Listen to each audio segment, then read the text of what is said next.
Être gentil, c'est une qualité. En tout cas, moi, je trouve. Mais est-ce que tu as déjà remarqué que ta gentillesse te met parfois dans des situations où tu te sens utilisé, épuisé? Aujourd'hui, je vais te montrer pourquoi être trop gentil peut détruire tes relations. Le problème, quand on est trop gentil, c'est qu'on finit par mettre les besoins des autres avant les siens. Tout le temps. Et ça, c'est pas tenable sur le long cours.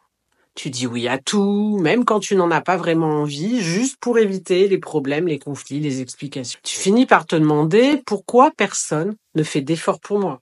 Donc être gentil, c'est bien. Mais apprends à dire non. Apprends à dire non parce que c'est essentiel pour te protéger.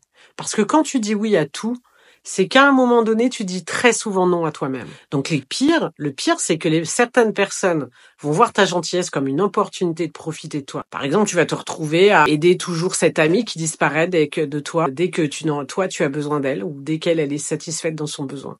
Ou ce collègue qui te demande toujours de l'aide mais qui va jamais te remercier. Alors moi, je vais te donner une astuce. La gentillesse doit toujours aller dans les deux sens.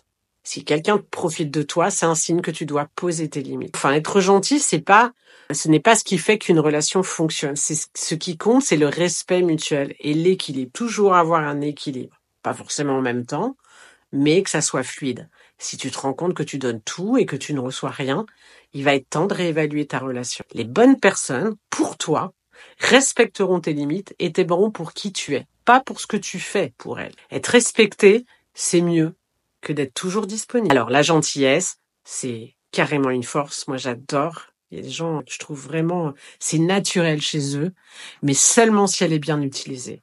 Apprendre à dire non, à poser des limites, feront que tes relations vont devenir beaucoup plus équilibrées. Alors, si tu veux travailler sur tes relations, apprendre à te choisir sans culpabilité, tu peux également réserver un appel avec moi et je peux t'aider à transformer ta vie et tes relations. Je te souhaite une belle journée.